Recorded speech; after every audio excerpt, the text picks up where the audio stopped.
Olá, ouvintes e leitores, sejam bem-vindos à nossa querida leitura bíblica comentada do Ictus Podcast.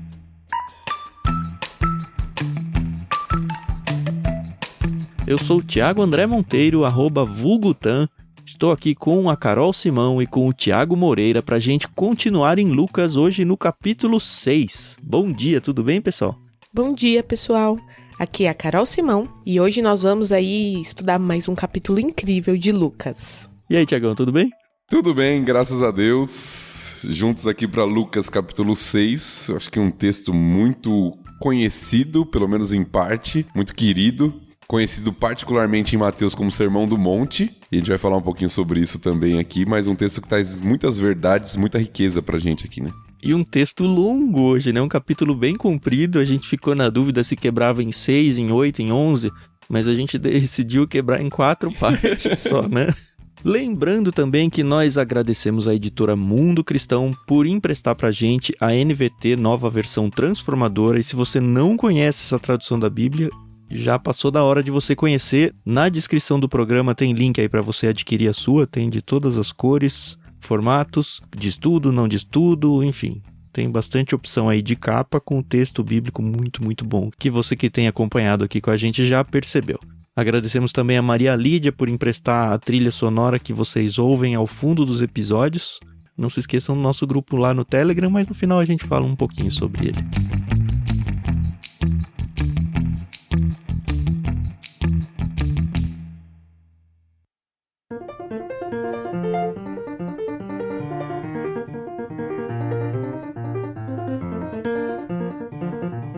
Eu vou fazer a leitura do início do capítulo 6 a partir do verso 1. Eu vou primeiro até o verso 11. E vamos lá.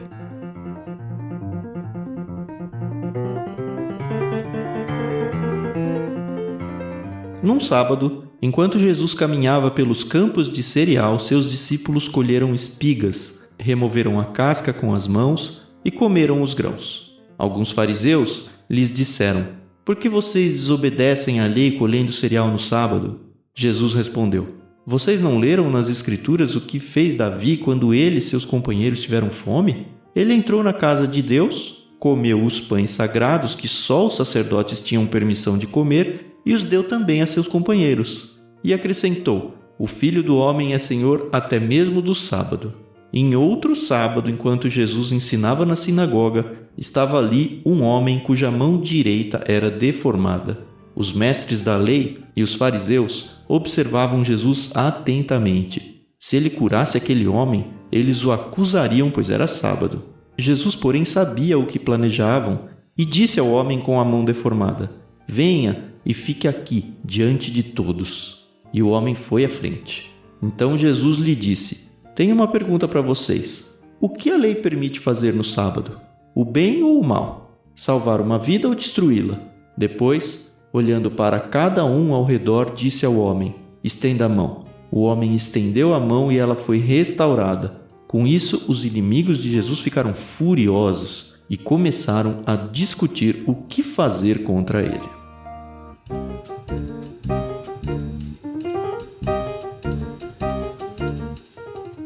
Esse primeiro trecho aqui, basicamente, é a treta do sábado, né? A gente já mencionou em alguns episódios passados, eu acho que nem foi em Lucas, acho que foi lá em Gênesis, essa questão do sábado. E o quanto isso é caro para os judeus até hoje, né? Então eu imagino que, não sei se dá para dizer que na época era até mais do que hoje, mas de qualquer forma é algo que para os judeus é muito, muito sério. Se você não vem acompanhando com a gente aqui, a gente viveu uma experiência lá em Israel, onde dentro dos elevadores de sábado tem uma cadeira para a pessoa ficar lá dentro e não ter que fazer o trabalho de acender chama, né? Que seria apertar o botão do elevador, porque geraria uma faísca. Então, os elevadores são programados para andar de andar em andar. A cidade inteira vira uma cidade fantasma até o pôr do sol. É algo muito, muito respeitado por eles. Então aqui a afronta que Jesus tem para esse rito religioso aqui, que na interpretação dos judeus da época era algo vindo lá de Deus mesmo, através de Abraão e tudo. A gente tem que guardar o sábado, você não pode fazer absolutamente nada. Até hoje eles contam a quantidade de passos máximo que se pode dar num sábado, porque mais do que isso é trabalhar, sabe? Então o legalismo tomou conta de uma forma tão grande, e acredito que na época de Jesus também, que de fato era algo muito grave o que Jesus estava fazendo. Mas eu acho que seria legal a gente falar o que aconteceu com Davi, né? Por que Jesus cita esse exemplo, né, do rei Davi, que na época ainda não era rei, né? Eu acho que a gente pode até ler o texto, pelo menos parte dele, porque o texto é um pouquinho longo. Tá lá em 1 Samuel, capítulo 21. Vou ler do versículo 1. O contexto é Davi, como já foi dito, fugindo de Saul, e narra assim a passagem. Davi foi à cidade de Nobe para encontrar-se com o sacerdote Aimeleque. Ao vê-lo, Aimeleque tremeu. Por que você está sozinho? Perguntou. Por que ninguém o acompanhou? O rei me enviou para tratar de um assunto secreto, respondeu Davi. Pediu que eu não contasse a ninguém porque estou aqui. Eu disse a meus homens onde podem me encontrar depois. Agora, o que tem para comer? Dê-me 5 pães ou qualquer coisa que tiver. Não temos pão comum, respondeu o sacerdote. Mas há o pão sagrado que vocês podem comer desde que seus homens não tenham se deitado com mulheres recentemente. Davi respondeu, nunca permito que meus homens toquem em mulheres quando saímos numa campanha. E se eles permanecem puros em viagens comuns, quanto mais nessa missão. Uma vez que não havia outro alimento disponível, o sacerdote lhe deu os pães sagrados, chamados de pães da presença, que eram colocados diante do Senhor no santuário. Naquele dia tinham sido substituídos por pães frescos. Acho que até aqui já dá para resumir aqui o que está acontecendo nessa passagem. Uhum. É interessante porque o texto começa destacando que é sábado, nós já falamos um pouquinho sobre a controvérsia do sábado, mas também nós precisamos lembrar que já está tendo uma rivalidade, um conflito muito grande entre Jesus e os fariseus. Nós já vimos isso no capítulo anterior, Sim. que comentamos semana passada, capítulo 5. Então essa rivalidade aqui está crescendo entre Jesus e os fariseus. Os fariseus estão procurando coisas para acusar Jesus ou os seus discípulos, como é o caso aqui. Porque no caso são os discípulos que estão fazendo teoricamente algo errado ou proibido. Sim. O texto narra mostrando que os discípulos estão passando pelos campos de cereal, colhendo espigas, removendo a casca com as mãos e comendo grãos. Qual que é o problema com isso na visão dos fariseus? Essa prática não era proibida. Eles não estão roubando o milho, né? Exato. Na nossa visão moderna, a gente pode ler o texto e falar assim, os discípulos estão roubando. Não, isso era permitido na lei. Você passar pelo campo, pegar os cereais com a mão e comer, era permitido na lei. Isso tá lá em Deuteronômio, acho que a gente não precisa ler o texto, mas era permitido na lei isso. O que não era permitido era você levar uma foice e começar a colher o campo do seu próximo, do seu vizinho. Mas pegar com a mão para comer, para se alimentar, era permitido. Tá? A lei permitia isso. Então o problema não está nessa questão. O problema está em o que é considerado, como o Tan já adiantou, trabalho ou não no sábado. A gente precisa lembrar lá, desde os 10 mandamentos, que o dia do sábado era um dia que deveria ser guardado como um dia santo para o povo judeu e que não deveria ter nenhuma espécie de trabalho naquele dia. Então toda a polêmica se dá entre o que os discípulos estão fazendo é trabalho ou não. É essa polêmica, que de acordo com os fariseus era trabalho. Você colher espigas no sábado, debulhar, entre aspas, com as mãos, era considerado para os fariseus como trabalho, e por isso que eles estão condenando os discípulos. Olha, eles estão desobedecendo a lei. É essa a questão. E aí Jesus responde com a observação que a Carol fez, que é o texto de Davi aí, né? É interessante, porque naquela situação lá com Davi, eu lembro, todas as vezes que eu leio, né, já me é meio estranho. Porque, enfim, também tem toda uma lei em volta daquele pão sagrado. A gente não tem Davi como levita, então era algo exclusivo para sacerdotes, e sacerdotes eram levitas, então assim, tinha uma certa proteção, talvez, não sei que nome dar aqui, mas era um negócio sagrado, não tem como evitar. No entanto, a história lá em Davi, ela acontece e a questão não é nem abordada como certo ou errado, simplesmente é narrado o fato, pronto, acabou. E é esse o fato que Jesus levanta, e provavelmente os judeus estudiosos lá, os fariseus e os mestres da lei, já tinham se debruçado sobre o significado daquilo muitas vezes durante a sua vida. Mas a questão do paralelo, eu acho aqui, é que Jesus diz que, olha, eu sou o Senhor do sábado. O sábado existe para, óbvio, tem um propósito. Ele não está querendo quebrar a lei aqui, dizendo, olha, não tem mais, isso aí sempre foi errado. O que ele está tentando mostrar é como os fariseus, líderes lá da época, deturparam a questão do sábado. Isso fica muito mais claro nessa segunda parte do texto, quando ele fala, olha, é proibido fazer o bem no sábado? O sábado é justamente para que você tenha um tempo de dedicação para fazer o bem, para glorificar a Deus, sabe? Para não se preocupar com você, se preocupar com o próximo, para você não ir atrás do dinheiro, sabe? É esse tipo de visão que deveria ter o sábado. Só que a coisa foi totalmente destruída e deturpada ao longo do tempo. Pois é. Mas o legal dessa segunda parte desse texto é que o homem com a mão atrofiada, ele mesmo não chega em Jesus, né? E fala, como a gente já viu, por favor, me cure. Ele tava lá no canto dele, né? Eu acho muito legal isso, porque ele ainda saiu super beneficiado da situação, né? E Jesus ainda deu uma super lição nos fariseus que estavam ali, né? E Jesus não faz escondidinho, né? Ele fala, tá todo mundo de olho aqui. A princípio, a impressão que dá do texto é como a gente já viu, acho que foi no capítulo anterior, que Jesus conhecia o que estava na mente das pessoas, aí dentro da onisciência de Deus e tudo, e falou, bom, já que vai agredir, vamos agredir de verdade, né? Vem aqui no meio, pessoal, olhem aqui o que eu vou fazer, e aí faz o bem, né?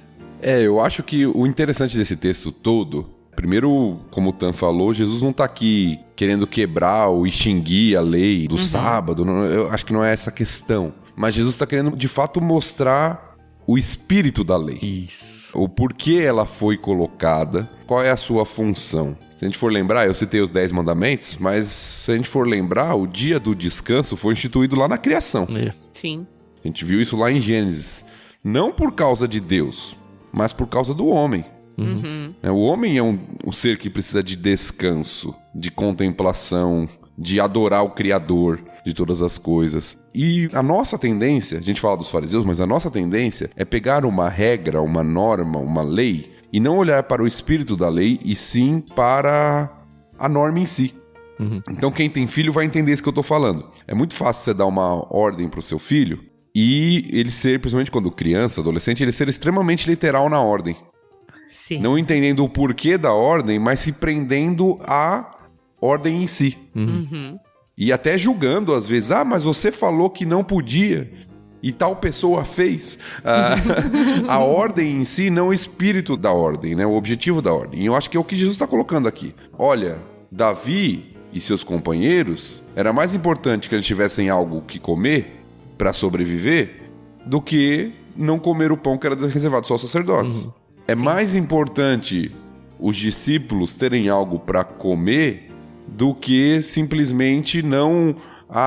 na minha visão, eles não estão quebrando a lei, eles estão quebrando uma tradição que os fariseus fizeram em cima da lei. Exato. Mas era importante que eles tenham algo para comer no sábado e desfrutar ali daquele alimento junto com Jesus, na caminhada deles ali, do que simplesmente, não, uma regra que foi colocada, você não pode nem pegar no dia do sábado. É o tal do legalismo, né? Exato, muitas vezes a gente se prende ao legalismo. E é interessante como essa primeira parte termina, pra gente avançar pra segunda, Jesus fala, o Filho do Homem é Senhor até mesmo do sábado. E eu acho que tem uma conotação aqui, porque a palavra Filho do Homem, acho que a gente já citou, ela é um título messiânico, que é usado lá em Daniel, para se referir ao Messias, mas também é um título que destaca a humanidade. Em outras passagens, aqui em Lucas era mais resumida, mas em outras passagens, nós temos Jesus Cristo falando que o sábado foi feito por causa do homem. E não o homem por causa do sábado. Exatamente. E quando Jesus é colocado aqui como o Filho do Homem, como o Senhor do sábado, eu acho que ele está destacando que o sábado existe em função do homem. E que o Filho do Homem, o Messias, ele é Senhor do sábado. Ou seja, o que os fariseus estavam fazendo é colocar o sábado como Senhor. E Jesus está mostrando que, na verdade, o Filho do Homem é Senhor do sábado e por isso ele consegue, inclusive, interpretar adequadamente e consegue ver o espírito da lei do sábado sobre a humanidade e não ao contrário, né? Como os fariseus estavam fazendo. É interessante, no segundo trecho aqui, que o ensino em si não é considerado uma quebra do sábado, né? Um trabalho. É verdade. Quem é professor hoje, por exemplo, sabe o quanto é trabalhoso ensinar, né? Mas é esse negócio de ter perdido o espírito mesmo. Olha, tava todo mundo lá ensinando, aprendendo na sinagoga, ok? E acho que dentro do que é o certo mesmo. O sábado nesse contexto, eles usavam realmente para isso, para ir para a sinagoga, ler a lei, aprender, debater sobre questões da lei. Então era até hoje, né? Os judeus que seguem hoje, Outros grupos, inclusive, que continuam guardando o sábado é um dia que você pode estudar. Isso não é considerado, pelo contrário, é incentivado. Momento de reunião e de estudo, né? E a sequência dos eventos aqui é interessante, né? Bem didática da parte de Jesus. Porque ele não vai lá e cura. Ele vai lá, coloca à frente de todos, afinal de contas ele estava ensinando na sinagoga e estava todo mundo ali observando Jesus atentamente, né? Como diz o verso 7. Então ele faz com que seja mais evidente ainda. E ele não vai curar. Ele primeiro fala, olha, eu tenho uma pergunta para vocês, dentro daquele esquema de ensino mesmo, porque o ensino na época era meio assim, era perguntas e respostas, né? Fazia parte da didática mesmo de ensino da época. E aí, não sei se já tinha acabado de acontecer, porque diz que foi um outro sábado, a gente não tem referência de quanto tempo depois da primeira parte, né? Mas, de qualquer forma, o sábado é o assunto aqui. E aí ele fala, olha, o que a lei permite fazer? O que ele está tentando fazer? É realmente desconstruir esse legalismo e, como o Thiago bem falou, colocar de volta o espírito da lei na mente das pessoas. Olha, o que a gente pode fazer no sábado? A gente pode fazer o bem ou o mal? E é difícil essa leitura para mim, tá? Porque difícil o que eu tô dizendo é a entonação que se dá nessa leitura pode significar coisas diferentes e até hoje eu não consegui achar qual que é o correto. Que ele poderia dizer o bem ou o mal, do tipo escolha um dos dois.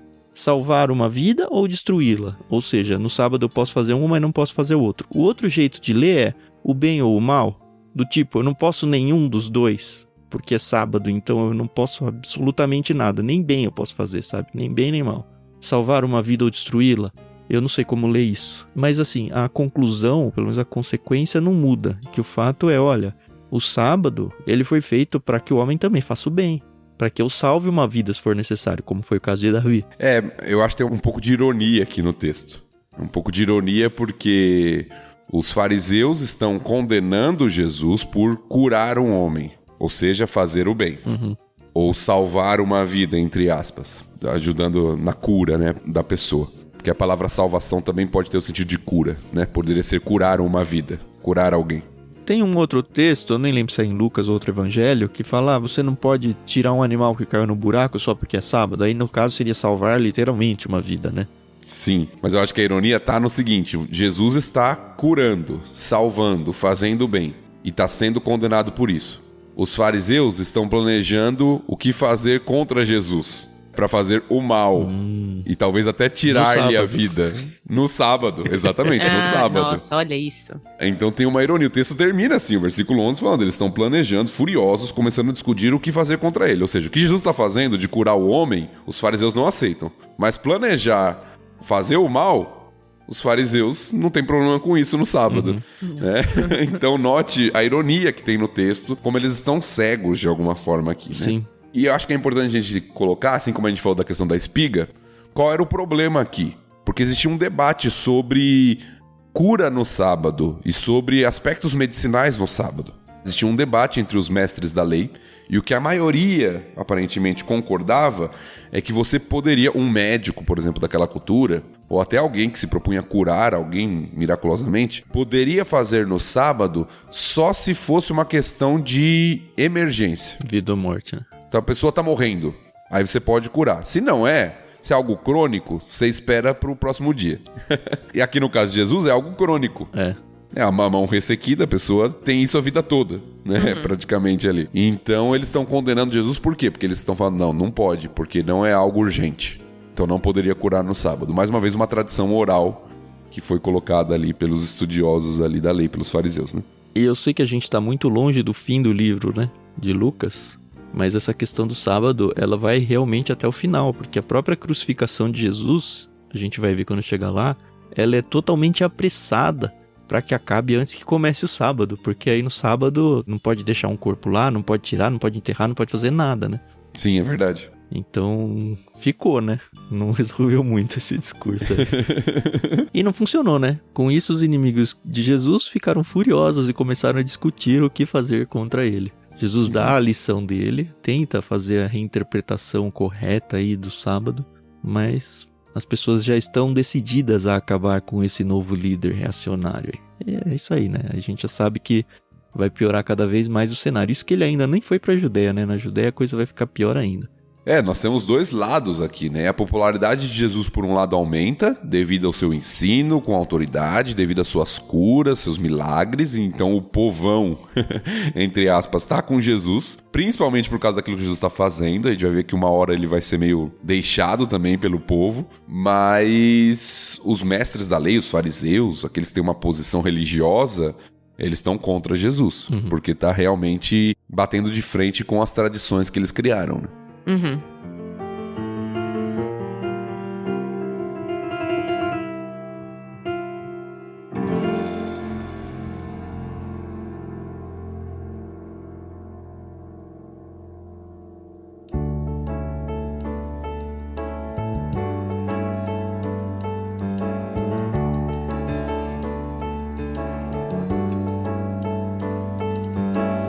Podemos virar para a sequência do texto?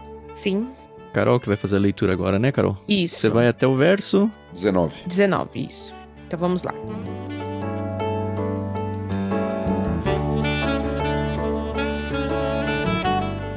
Certo dia, pouco depois, Jesus subiu a um monte para orar e passou a noite orando a Deus. Quando amanheceu, reuniu seus discípulos e escolheu 12 para serem apóstolos. Estes são seus nomes: Simão, a quem ele chamou Pedro; André, irmão de Pedro; Tiago, João, Filipe, Bartolomeu, Mateus, Tomé, Tiago, filho de Alfeu; Simão, apelidado de Zelote; Judas, filho de Tiago; Judas Iscariotes, que se tornou o traidor.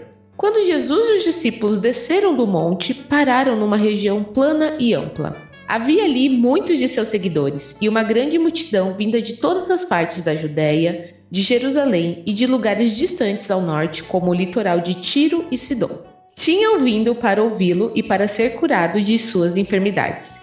E os que eram atormentados por espíritos impuros eram curados. Todos procuravam tocar em Jesus, pois dele saía poder, e ele curava a todos.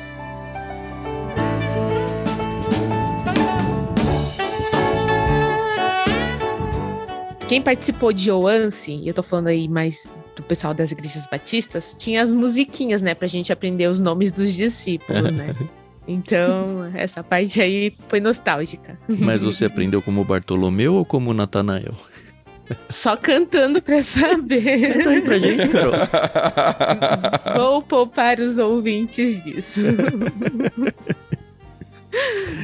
Essa escolha dos apóstolos é interessante, né? Primeiro que tem que ficar claro que Jesus não tinha 12 discípulos. Ele tinha muitos mais. E outros textos vão mostrar que tinha mesmo.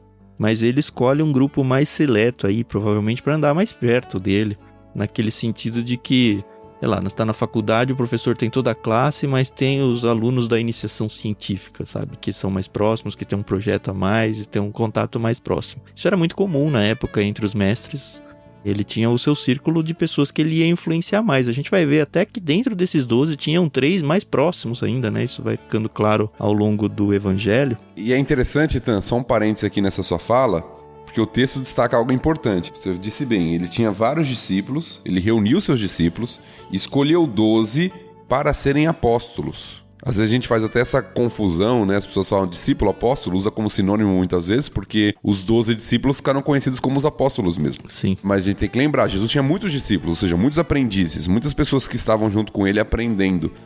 Mas ele escolheu 12, que deu o nome deles também, outra versão diz assim, de apóstolos. E para que se você não conhece, apóstolo tem a ideia de alguém enviado. Eles estariam mais perto de Jesus, como a gente vê, aprendendo, mas eles também teriam missões a serem cumpridas. Missões especiais, né? Nós vamos ver isso ao longo do evangelho. Sim, eles não são apenas aprendizes agora, mas eles também são, de alguma forma, representantes enviados por Jesus para certas missões. E 2 destaques importantes aqui que eu faço, e aí de novo, né? A gente já falou isso, mas nunca é demais. O quanto Jesus se retirava para orar em momentos específicos, assim, aparentemente momentos muito importantes ou pontuais da sua vida. Ele tinha que fazer uma escolha de pessoas aqui. Não era uma escolha, eu não vou dizer isso, não era uma escolha fácil, porque, enfim, ele é onisciente, né? Ele sabe exatamente o caminho que cada um vai seguir. Mas pensando em nós, não seria uma escolha fácil de ser feita. E é interessante que mesmo com a sua onisciência e tudo, ele acaba escolhendo Judas Iscariotes, que é o último, é o Judas que o vai trair no final, né? Tem um outro Judas aqui que não é o mesmo. E outro detalhe que eu ressalto aqui é a diversidade de perfil de pessoas, né? É muito impressionante isso. Ele pegou pescadores, ele pegou o Mateus, que era coletor de impostos, ele pegou o Simão Zelote. Zelote, para quem não sabe, dentro do grupo religioso da época tinham 4 grandes grupos, né? Os fariseus, os saduceus, os essênios e os zelotes. Os zelotes, se a gente fosse comparar com a política de hoje, é o cara mais liberal, é o mais reacionário, é o mais agressivo até em alguns momentos. É aquele que quer derrubar Roma à força. E aí tem os outros todos, que não é o tema agora, mas você percebe que tem de tudo aqui. A gente vai ver João, que é só coração, ao longo do texto. A gente vai ver Pedro, que é uma pessoa dura, não à toa que é uma pedra, né?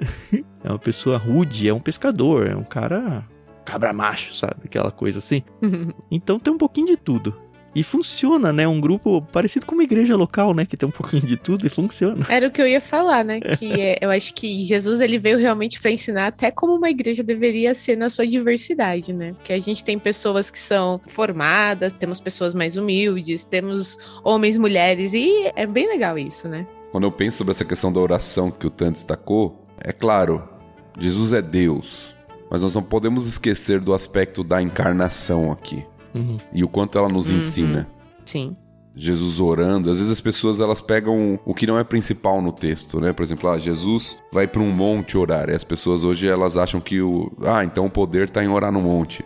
Não, Jesus ele está se retirando para ter um momento de oração. Ele sabe que no dia seguinte ele vai ter uma decisão importante a tomar para sua vida e seu ministério, para aquelas pessoas que vão dar continuidade ao que ele está fazendo. Então Jesus se dedica à oração. Para mim isso é uma lição muito grande para nós, né? Porque se Jesus, que é Deus, está fazendo isso, quanto mais eu necessito de oração em momentos, em toda a vida, né? Mas em momentos especiais, de decisões importantes, de momentos difíceis da vida, né? Eu acho que isso nos ensina muito. Uma questão um pouco mais técnica sobre os discípulos, pra gente avançar, talvez você, o Tan, até brincou com isso, né? Bartolomeu ou Natanael?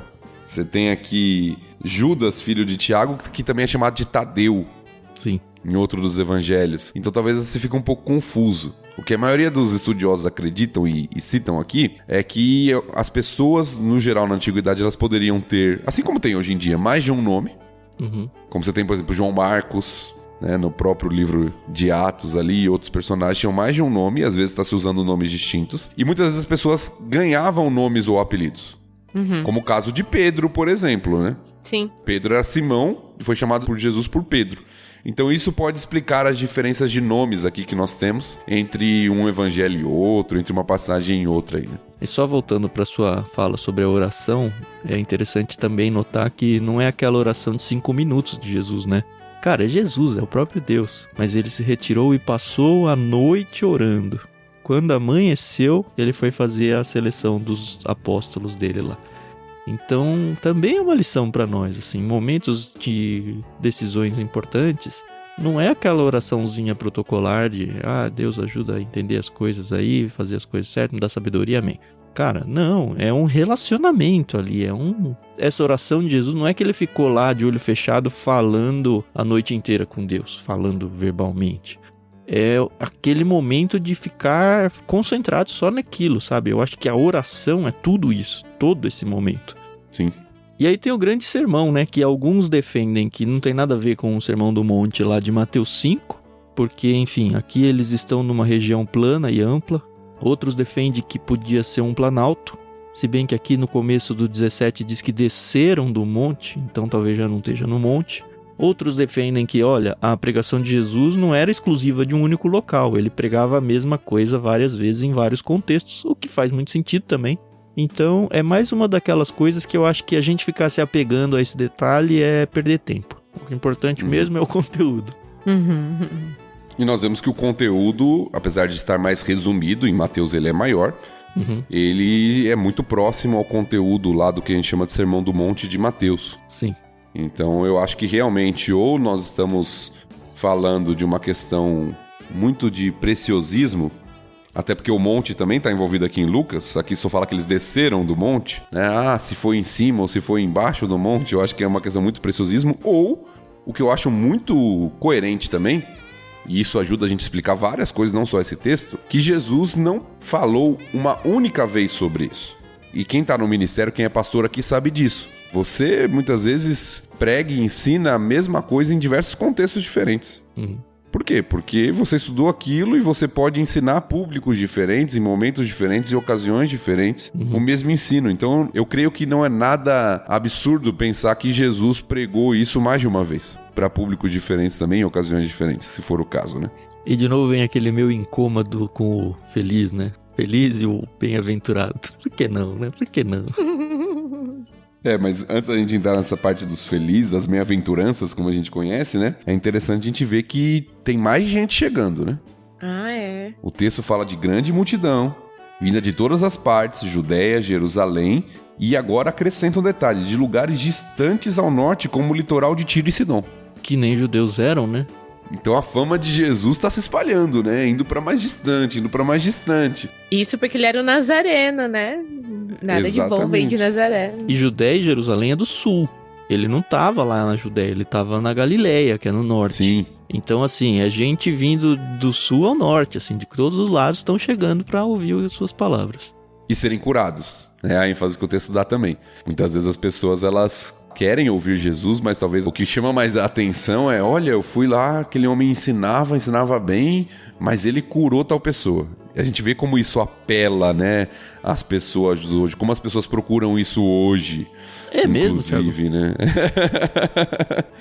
As pessoas, elas querem ver o que está acontecendo de diferente ali, serem curadas, tentam tocar nele, é o que o texto fala, né? Tentando tocar nele para ver se saía poder, levando pessoas endemoniadas, né, com espíritos imundos e uma série de coisas, mas o fato é que Jesus está se tornando mais popular entre o povo, ao mesmo tempo que está se tornando mais odiado pelos líderes religiosos, né? A gente viu esse contraste aqui, né? E as pessoas são atendidas buscando a sua cura, né? Sim. Eu acho que talvez não fosse o motivo ideal para irem atrás de Jesus, né? Mas não importa. A cura no ministério de Jesus servia justamente para indicar que ele era o Messias. Então ele tinha que fazer esse ministério também. E fez, né? Fez com excelência, fez muito bem, fez atendendo a todos, como diz o texto. Sim.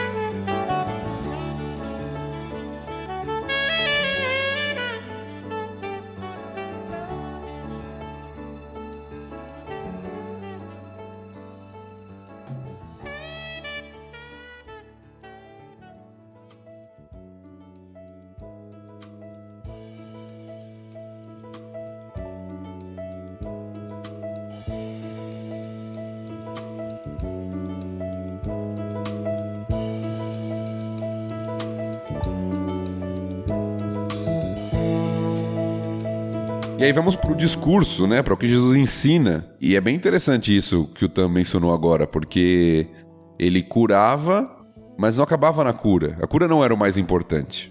Jesus tinha algo a transmitir sobre o reino, sobre quem ele era e sobre quem deveria entrar nesse reino que ele estava propondo. Então, vamos lá então agora a partir do verso 20, começar a entender um pouquinho o que Jesus ensina aqui aos discípulos e às pessoas que vão ali para ouvi-lo, né?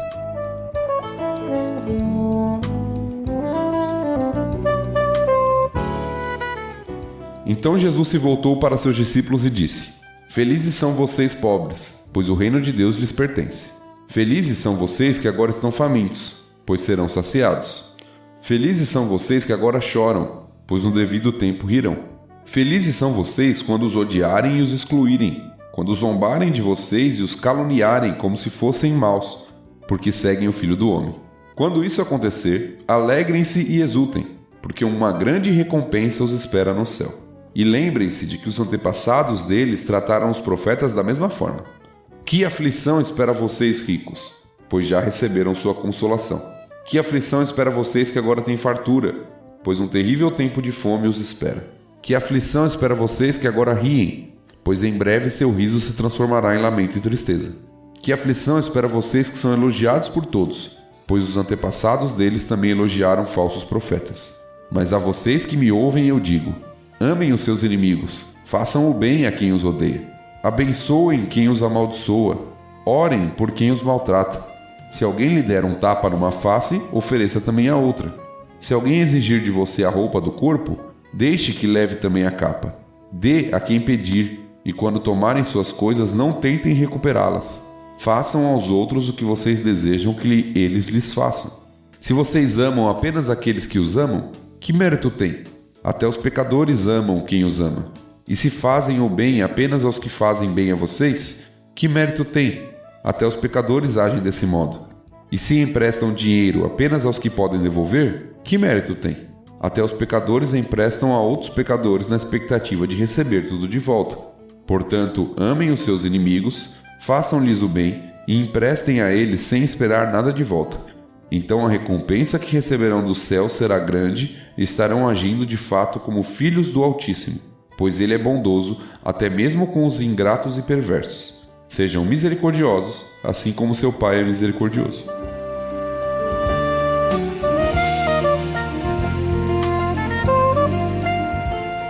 E a gente faz uma pausa aqui no meio do sermão, né? Ele vai continuar, mas é que tem tanta coisa pra gente falar aqui que se a gente fosse até o final, a gente acha que perder muita coisa, né? Sim. Agora sim, tá na hora de eu falar, né? Que me incomoda o felizes e não o bem-aventurados, né? Eu queimei a largada lá na parte anterior.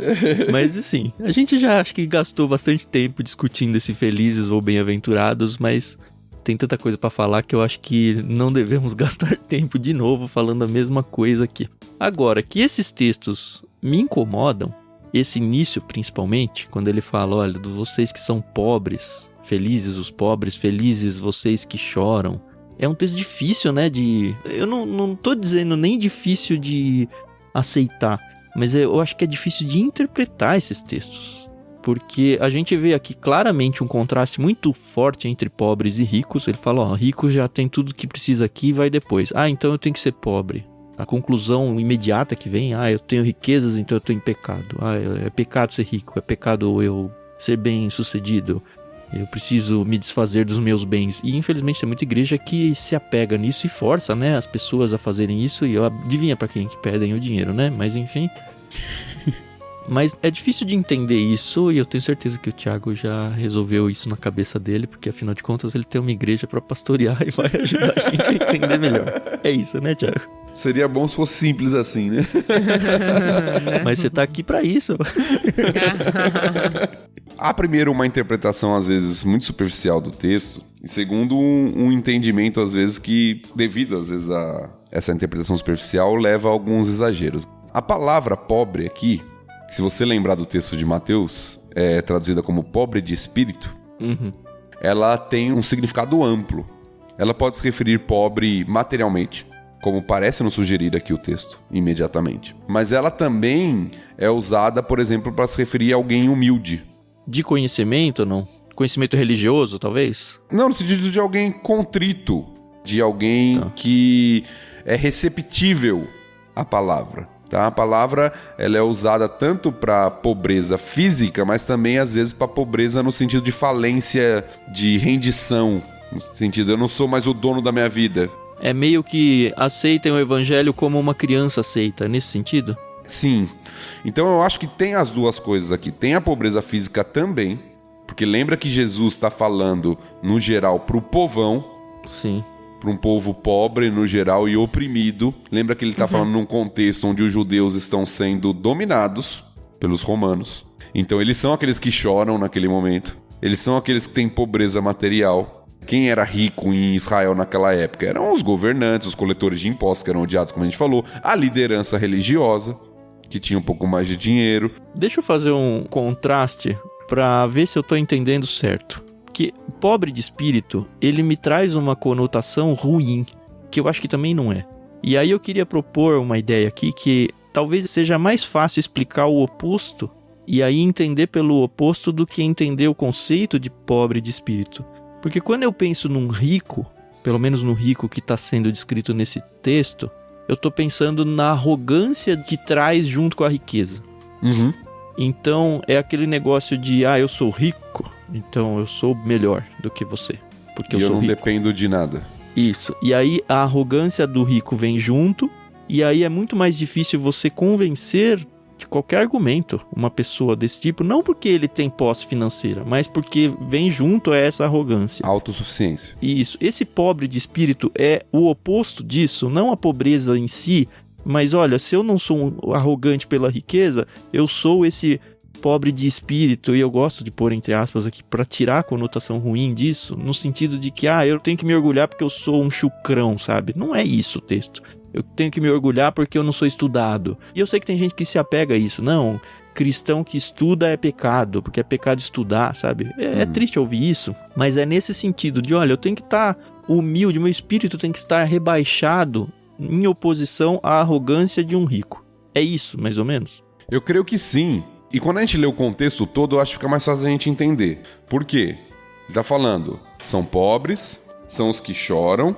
são os que têm fome, mas são os que são odiados e excluídos, e zombados e caluniados, porque seguem o Filho do Homem.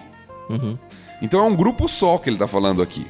Essas pessoas que choram, que têm fome hoje, que são pobres, mas são seguidores do Filho do Homem.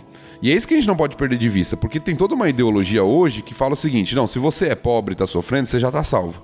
E não é, né? Não é, porque recorta o versículo. O versículo está falando de pessoas pobres, física e talvez espiritualmente, como o Tan falou, exatamente, o contraste com a arrogância do rico. Pessoas que choram, pessoas que têm fome, mas que são pessoas que estão seguindo, que creem e seguem o Messias, o Salvador. É aqui que está a salvação. Não está na pobreza, não está na fome. Está em seguir o Filho do Homem. E muitas vezes eles vão passar por fome, por necessidade, por perseguição, justamente por seguir o Filho do Homem. A gente vê isso acontecendo na igreja. A partir daqui, né? A partir de Atos 2, a igreja sendo perseguida. Por quê? Porque crê no Filho do Homem. E nós vamos ver Pedro citando esse texto lá na sua carta. Nós vamos ver João fazendo menção a isso nos seus escritos. Por quê? O que acontece com a igreja? Seguidores de Jesus são perseguidos no primeiro século. E muitas vezes perseguidos com fome, perseguidos com choro por causa da família, de irmãos, de pessoas que são mortas ali no contexto. Então tudo isso faz parte de um pacote. E é bom a gente entender isso. E do outro lado a mesma coisa. Porque vão vir os ais depois, né? Que na nossa versão aqui na NVT tá... Que aflição espera vocês ricos. Porque geralmente são aqueles que estão perseguindo, maltratando, oprimindo os seguidores de Jesus. Os ricos, os que têm muito dinheiro, os que têm muita comida hoje, mas que no final vai ter uma reversão disso. A gente viu isso lá no Cântico de Maria, no comecinho de Lucas aqui. Maria falou sobre isso, que o Senhor exalta os humildes e humilha os exaltados. E humilha os exaltados, exatamente. Esse contraste que há, muitas vezes o povo de Deus que está disposto a seguir Jesus Cristo na sociedade da época e até hoje em muitos contextos, é perseguido, é humilhado, passa fome, tem pobreza, mas no final de todas as coisas vai ter a recompensa. Eles escolheram o que era importante, né? Exato. Eu queria fazer só uma ilustração. É um paralelo interessante para os dias de hoje. Eu vivi algumas vezes contextos assim, de ver pessoas sofrendo com isso, eu digo. Por exemplo, você pega um cristão que cresceu aí dentro da sua igreja local e essa pessoa vai para uma universidade. É difícil ela manter a fé dela lá, porque ela sofre ataques de todo lado. E aí não é a riqueza física, né, a riqueza material, é a riqueza intelectual, vamos dizer assim. De pessoas que falam, cara, como que você consegue conciliar esse negócio aí, essa história da carochinha que você acredita, com toda essa sabedoria que você tá tendo aqui? E isso vem de colegas, isso vem de professores, isso vem de todos os lados da academia, da arrogância da academia, para dizer, não, isso aí é... Você tem que se desconstruir disso, isso é tolice seguir atrás desse discurso aí. É um discurso que não para em pé, seguir o cristianismo. E aí acho que esse discurso de Jesus aqui é meio que para essas pessoas também, no sentido de que, olha, você está sendo humilhado de uma certa forma, você está sendo excluído, às vezes você tem deixado de ser aceito em algumas oportunidades dentro da faculdade ou da sua carreira por causa da sua fé, mas é esse o humilde de espírito aí, o pobre de espírito que, olha, na verdade eu permaneço sólido na rocha aqui, a gente vai ver rocha ainda hoje, né? Eu permaneço aqui no solo rochoso, firmado na minha fé, porque toda essa arrogância aí, a acadêmica, ela não vale nada, na verdade. Ela é pó, ela é palha, mas é difícil.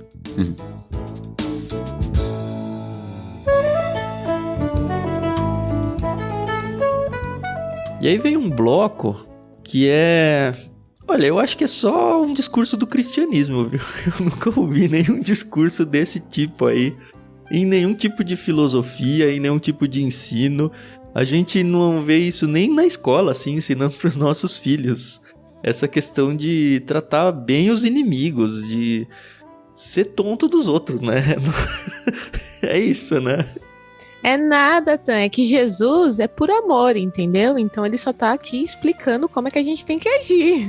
A gente aprende isso, a gente cresceu na igreja, a gente escuta esse discurso até hoje. Mas aquela máxima de dar a outra face, na boca do mundo, ela se torna até uma piada, né?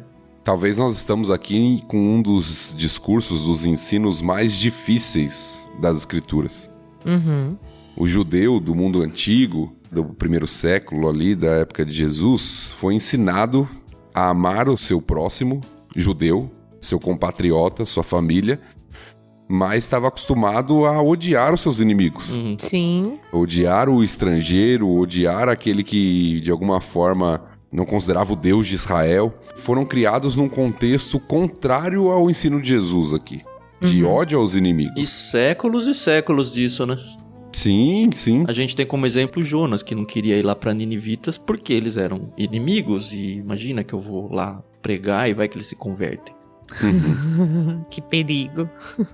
Não, e é claro que isso é algo extremamente revolucionário, mas não é algo novo quando a gente se refere, por exemplo, à própria lei de Deus do Antigo Testamento.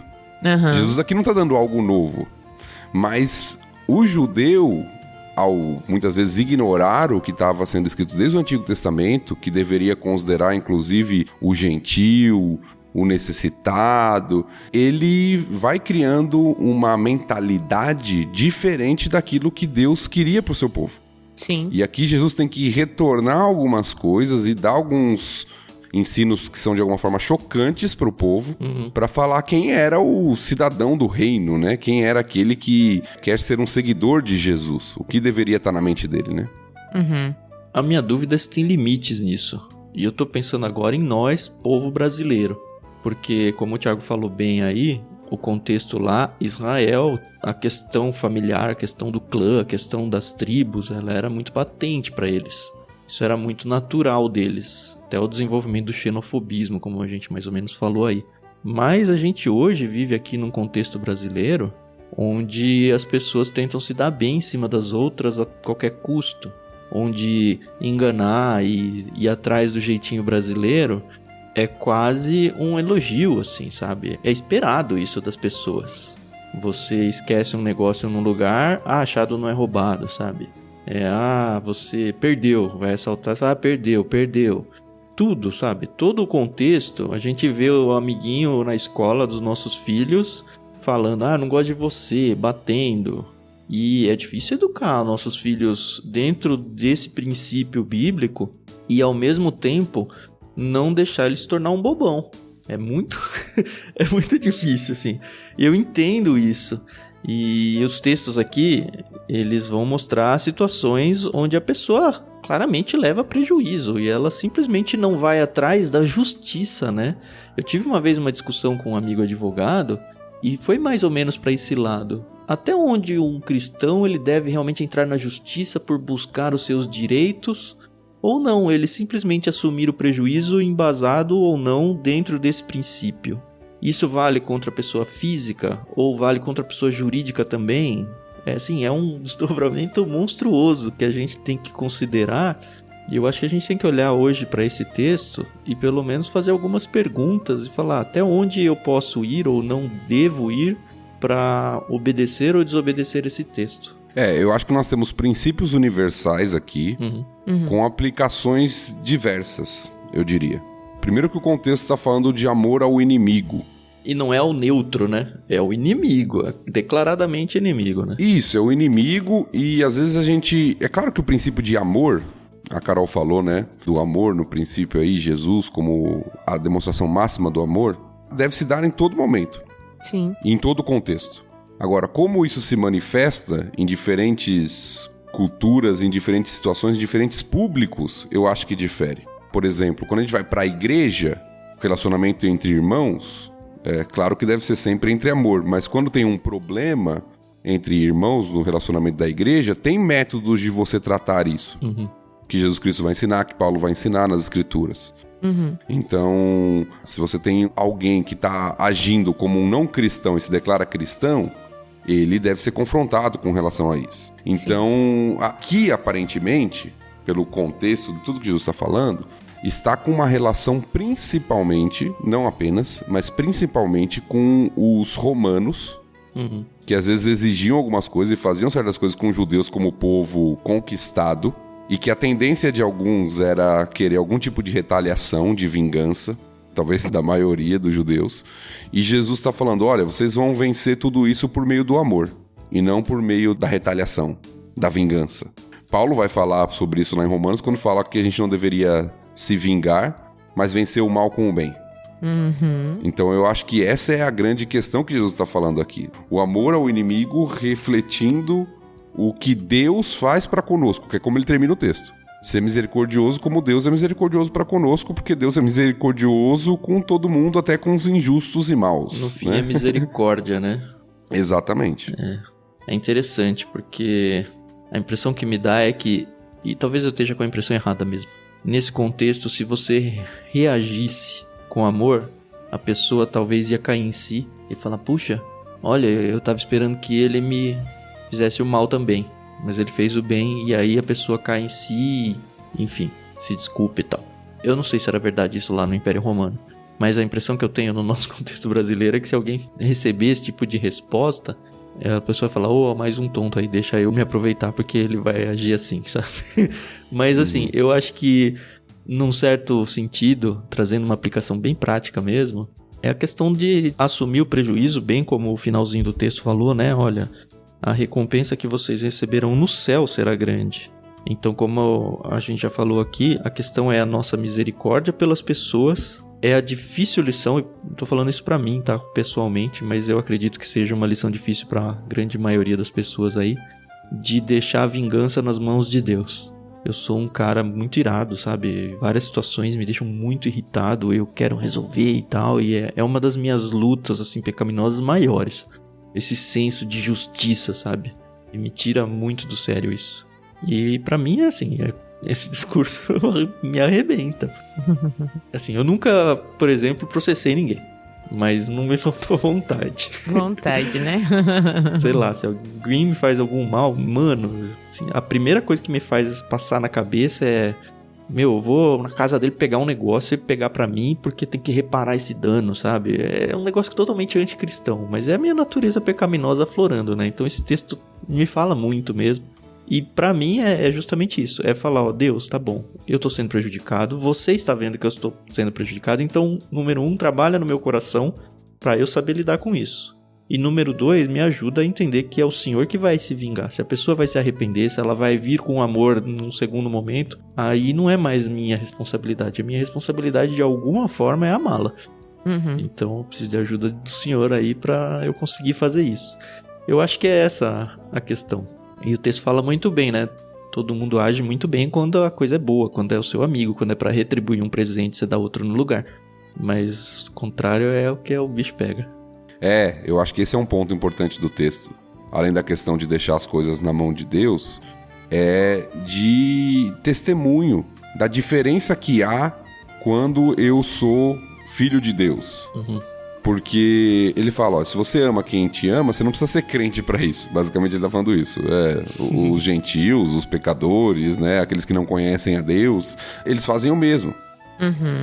Ou seja, quando você vai mostrar a diferença? Quando você vai mostrar um caráter diferente como o caráter do pai? Quando te tratarem mal e você tratar bem. Que, na verdade, em última instância, é aquilo que Deus fez conosco. Nós tratamos Deus mal e Deus nos tratou bem. Tanto bem não, né? Deu a própria vida por nós. Exatamente. Então é espelhar o caráter misericordioso do pai. Né? Eu acho que esse é o grande ensino do texto. Né? Tem um outro texto, um outro evangelho talvez, que fala: quem é capaz de dar a vida pelo seu inimigo? Pelo seu amigo talvez você encontre um ou outro, mas pelo inimigo, e é meio que paralelo desse texto, né? Sim. Muito bem, não vai resolver esse problema na minha vida aqui. Mas foi bom contar pra vocês as minhas dores.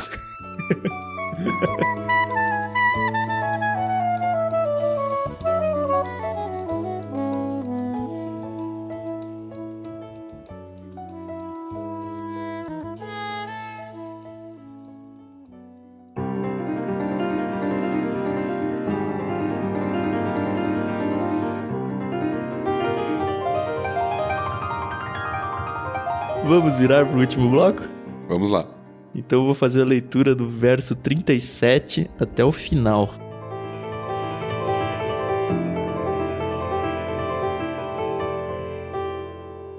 Não julguem e não serão julgados. Não condenem e não serão condenados. Perdoem e serão perdoados. Deem e receberão. Sua dádiva lhes retornará em boa medida, compactada, sacudida para caber mais, transbordante e derramada sobre vocês. O padrão de medida que adotarem será usado para medi-los. Jesus deu ainda a seguinte ilustração: é possível um cego guiar outro cego?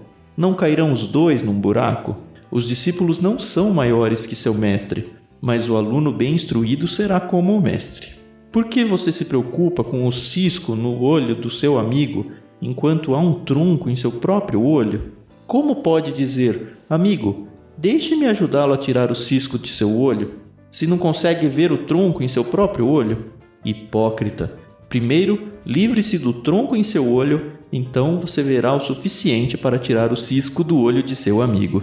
A árvore boa não produz frutos ruins, e uma árvore ruim não produz frutos bons.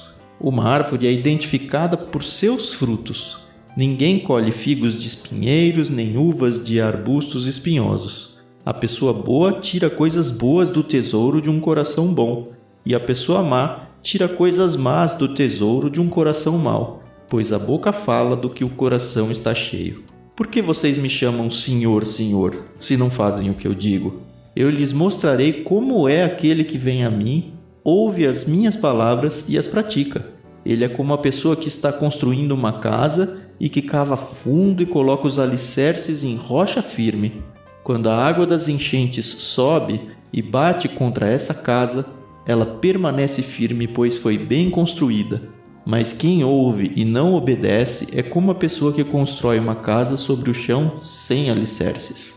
Quando a água bater nessa casa, ela cairá, deixando uma pilha de ruínas.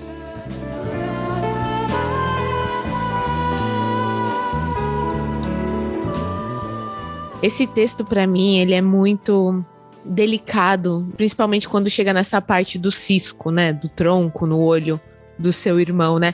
Porque eu já vi tantas aplicações, assim, práticas erradas da galera falando, eu sei que eu tô errado, mas cuida da tua vida aí, que você não é perfeito. E usando o texto bíblico, tira o cisco do seu olho antes de vir falar de mim. E, puxa, amiguinho, não é assim, né? Vamos, né, ser mais complacentes no sentido de nos ajudar, né? Mas, assim, é muito bom ver que Jesus, ele trata dessa situação, né, com amor e carinho, né? Porque a gente sabe que é muito fácil a gente ter essa soberba no nosso coração, no sentido de que, eu sou cristão, eu vou na igreja, né? Eu falo que se tornar um fariseu é muito simples. É só você, né, viver ali dia a dia longe da palavra de Deus. Esse texto, pra mim, é muito, muito significativo. Muito. E é interessante isso que você falou, né, Carol? Porque as pessoas usam esse texto como justificativa para uma ideia de...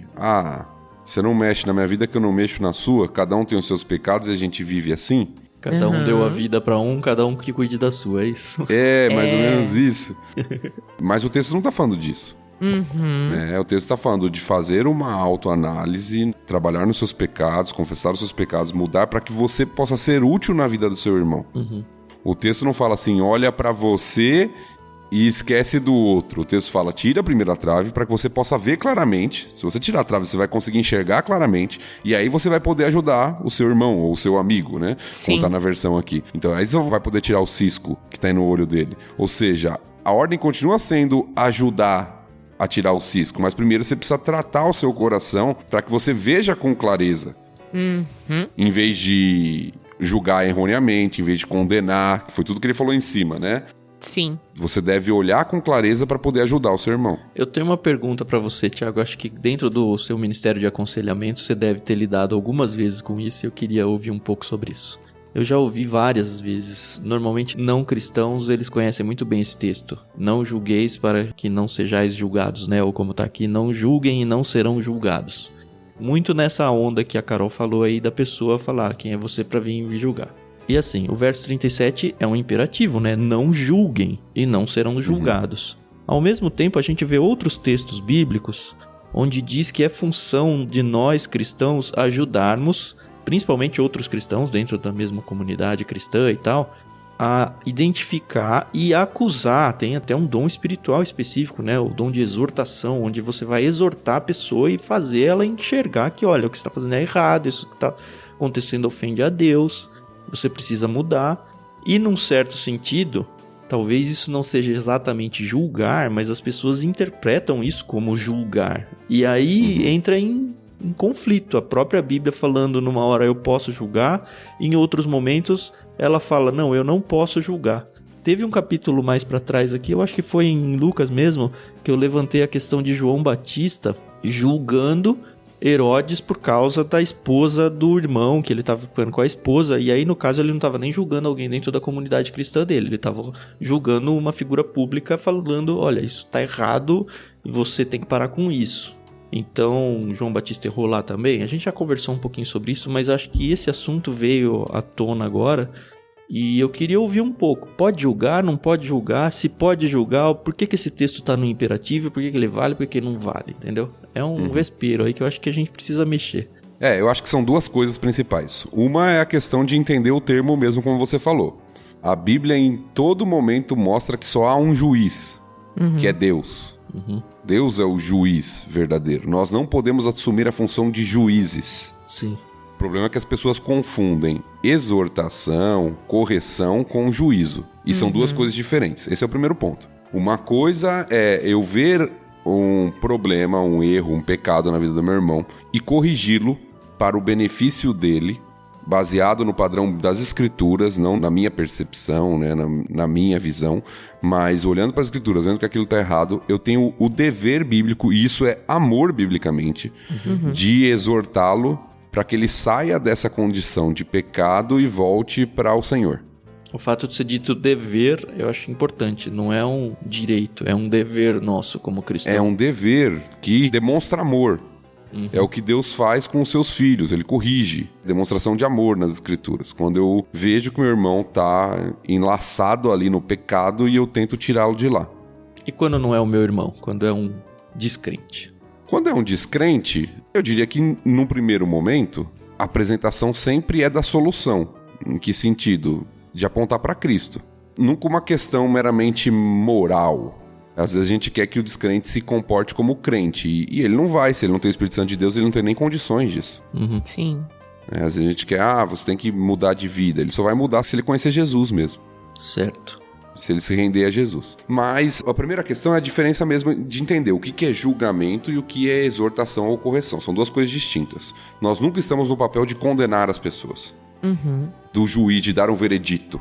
Nesse sentido, nós não somos chamados a julgar. Mas temos nossos tribunais, né? Tem outros textos que vão atuar um pouco nessa área de a gente deve ou não ir para tribunal, mas acho que a gente não precisa ir tão fundo nesse vespeiro hoje. E geralmente, lembra que nesses contextos não é o indivíduo que julga, é a comunidade. E aí tem uma validade, né? Todo um processo e tem que ter testemunhas para não cair nesse erro de avaliação individual muitas vezes, tá? Mas essa é uma coisa, né? Como a gente falou. A segunda coisa, que eu acho que é o que esse texto especificamente que a gente está lendo aqui está enfatizando por todo o contexto, é o julgamento equivocado. Não apenas a questão de não se fazer como juiz, que é um papel de Deus, mas a forma como está sendo julgada uma questão ou tratada uma questão, que é o que termina no texto que a Carol mencionou. Quando eu não faço uma autoavaliação, a minha própria visão a respeito do outro está errada. Eu não consigo enxergar com clareza. Para usar o exemplo, eu mesmo aí, que eu disse agora há pouco, o momento em que eu me sinto prejudicado ou que eu me sinto lesado, eu tô cego, essa é a palavra. Eu tô Exatamente. cego, querendo vingança a qualquer custo. E essa hora eu não posso ir tirar o cisco do olho do meu irmão, senão eu vou furar o olho dele. É isso. Exatamente, é a ilustração que o próprio texto usa aqui também, né? O cego guiando o outro cego. Isso. Então, eu acho que isso ajuda a gente a entender bem. Primeiro, a gente nunca é chamado para ser juiz, né? No sentido de condenar as pessoas. Nós somos chamados a ajudar as pessoas, que é como o texto termina. Só que para que eu ajude e veja com clareza e consiga ter discernimento do qual é o problema que a pessoa tá vendo, primeiro eu preciso tratar o meu coração. Sim. Porque senão eu vou julgar, entre aspas, ou discernir de maneira equivocada também. E em vez de ajudar o meu irmão, eu vou querer condená-lo. Vou querer fazer o papel de juiz nesse sentido.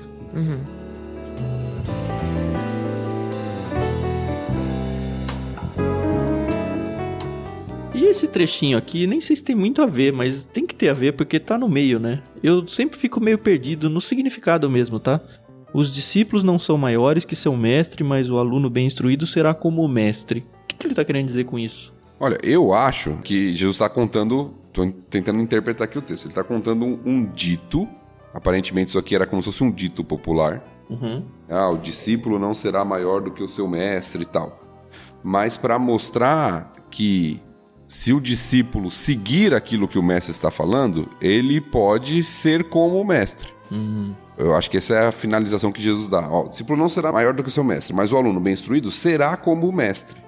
Acima, o que ele falou? Vocês não devem julgar, vocês não devem condenar, vocês devem perdoar para serem perdoados. Vocês não vão ultrapassar o ensino que eu estou falando para vocês, mas se vocês considerarem e se submeterem a esse ensino, vocês viverão e serão aquilo que eu estou ensinando para vocês. Sim, legal. Eu acho que a ideia é essa, né? E aí o finalzinho das árvores é interessante, né? O que também bate em mim, e eu tô usando pela terceira vez a mim mesmo como uma ilustração, né? Uma árvore boa e produz frutos bons, uma árvore ruim produz frutos ruins. É triste falar isso, né? Porque a minha natureza pecaminosa, sem Cristo, ela só me mostra que eu sou uma árvore ruim.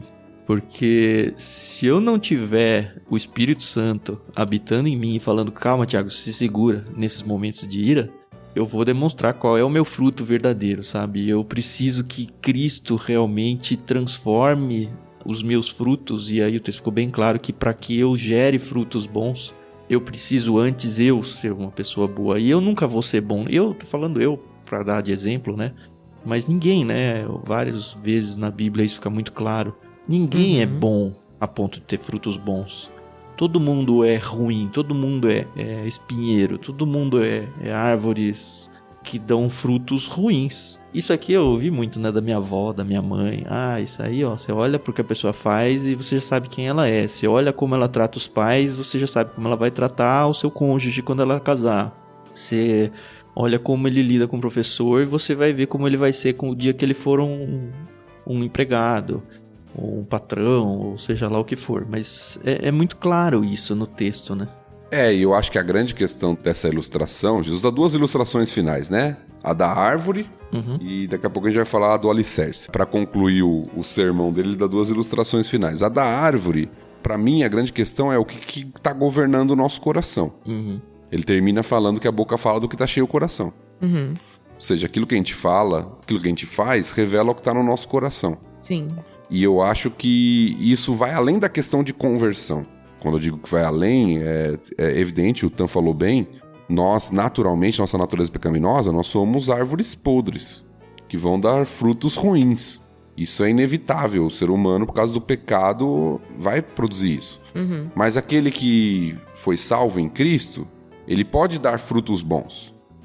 E quando eu digo pode dar frutos bons, porque eu acredito que é algo que tem que ser trabalhado continuamente. Porque ele também pode dar frutos ruins. Ele precisa do coração sendo renovado, transformado a cada dia, para que haja fruto bom saindo dali. Você quer fazer algo bom? Não se preocupe com aquilo que você está fazendo. Se preocupe com o seu coração. Porque depois que ele for tratado, naturalmente vai sair coisa boa. É isso, né? E se não for tratado, não vai sair coisa boa também, né? Exato. Tem uma ilustração muito usada na teoria de aconselhamento bíblico, nessa parte do coração, que eu acho que é muito didática. Aqui o pessoal só tá ouvindo, então não dá pra enxergar a ilustração. Mas imagine que eu tô com uma garrafa de água na mão, e aí eu abro a tampinha dessa garrafa, chacoalho a garrafa. O que vai acontecer? Vai cair água no chão, certo? Sim, é. Aí a pergunta é, por que caiu água no chão? Aí alguns podem responder, porque você abriu a garrafa ou porque você chacoalhou a garrafa. Mas a resposta fundamental é porque tinha água. Se não tivesse água dentro da garrafa, não cairia água. As situações, né, de chacoalhar, de abrir, de tentação, que a gente chama, elas servem para revelar o que está no nosso coração, o que está lá dentro, que está dentro da garrafa. Jesus está falando aqui, a boca fala do que está cheio o coração. Então, basicamente, eu não grito com alguém porque a pessoa me provocou, eu grito com alguém porque isso estava lá no meu coração antes. Um coração tratado vai ter fala, reações tratadas. E isso tem que ser contínuo. É o que o Tan estava falando. Para lidar com a ira, eu não consigo... Seria ótimo, né? Se eu conseguisse resolver isso de uma vez por todas na minha vida. Mas não, eu preciso tratar isso continuamente. É algo que eu preciso estar sempre trabalhando para que, em vez de meu coração reagir com ira, reaja com graça, com amor, com perdão, com bondade. É um coração transformado que vai gerar frutos transformados. E é muito bom que a garrafa esteja fechada no dia que eu chacoalhar. A minha dúvida pra você, Thiago, é se você faz essa ilustração no seu escritório quando você tá aconselhando alguém e molha seus livros. Eu já fiz na sala de aula, o pessoal ficou com medo de eu escorregar e cair no chão. Tudo bem. Essa fala de Cristo, que mãe nunca usou com o filho, né? Quando o filho responde mal, a boca fala o que tá cheio do coração, viu? Pô, essa eu não usei ainda, mas é uma boa pra pôr no plantel. Aí o plantel tá crescendo.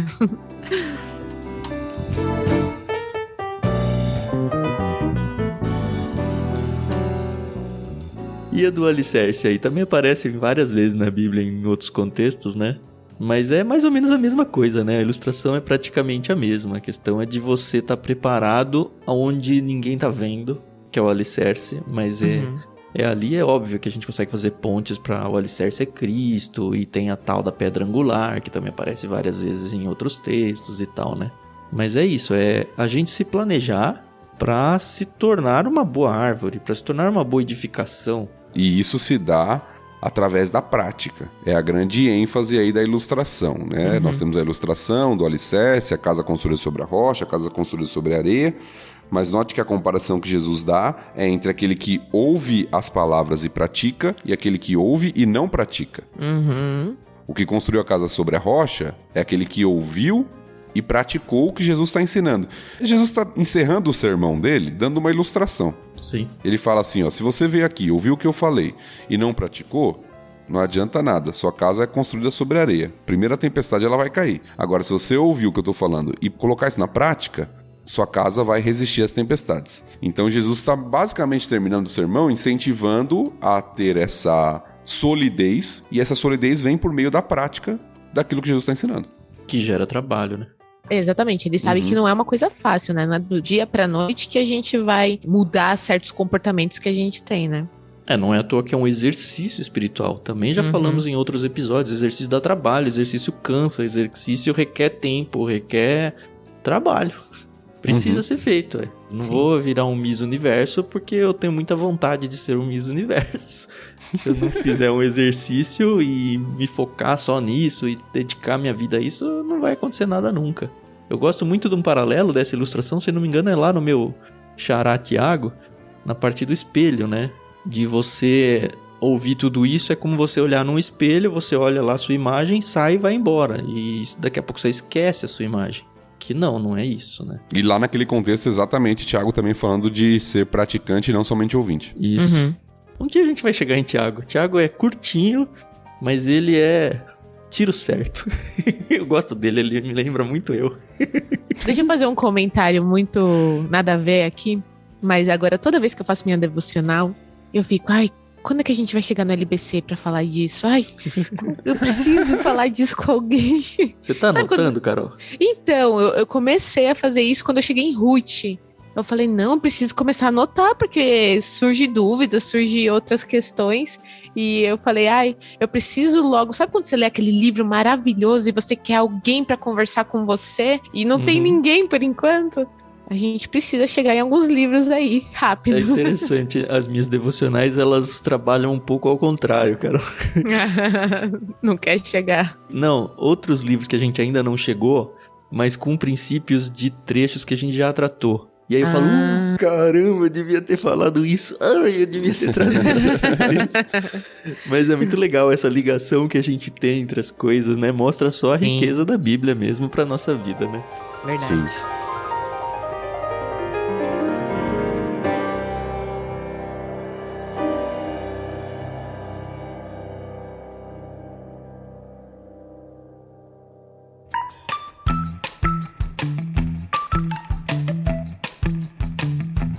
Legal, então. Muito obrigado, senhores ouvintes, por estarem com a gente até aqui. Como vocês já sabem, esses episódios em Lucas têm ficado um pouco mais longos, mas nem por isso, espero eu, pelo menos, mais chatos. Eu acho que tem ficado mais legal. A gente tem feito o nosso melhor aqui. Como vocês veem, é muito inevitável que a gente acabe pulando um ou outro verso. Não tem muito como lidar com tudo, senão seria um negócio muito, muito grande. A gente tenta lidar com o princípio maior de cada trecho. Mas não quer dizer que você não possa continuar ou de repente trazer algum insight diferente ou de coisas que a gente não tratou pra gente conversar também. Para isso que a gente tem o nosso canal lá no Telegram, onde você tem a oportunidade de conversar com a gente. Para fazer parte é de graça, é só você ter o aplicativo instalado e acessar t.me/leitura bíblica comentada. Lá você vai ter tanto nós três quanto todo mundo que quer participar disso e bater papo. É um espaço que a gente realmente quer deixar aberto sempre para que as pessoas conversem, perguntem, respondam. E quando alguém faz uma pergunta lá, não esperem que sejamos nós que vamos responder. Fica muito legal se outras pessoas participam das respostas e a discussão começa a crescer um pouco mais do que ficar aquele senso de aluno-professor, que é tudo que a gente não quer fazer aqui, né? A gente quer realmente criar uma comunidade para que a gente converse sobre as escrituras livremente. Obrigado mais uma vez por estarem aqui, Thiago, Carol, foi muito gostoso de novo. A gente volta na semana que vem com o capítulo 7. É isso aí, pessoal. Muito obrigada. A paciência e a audiência de vocês é fantástica e a gente se ouve no próximo episódio. Até mais. Até a próxima, pessoal. Leiam aí Lucas 7 e nós nos encontramos na semana que vem.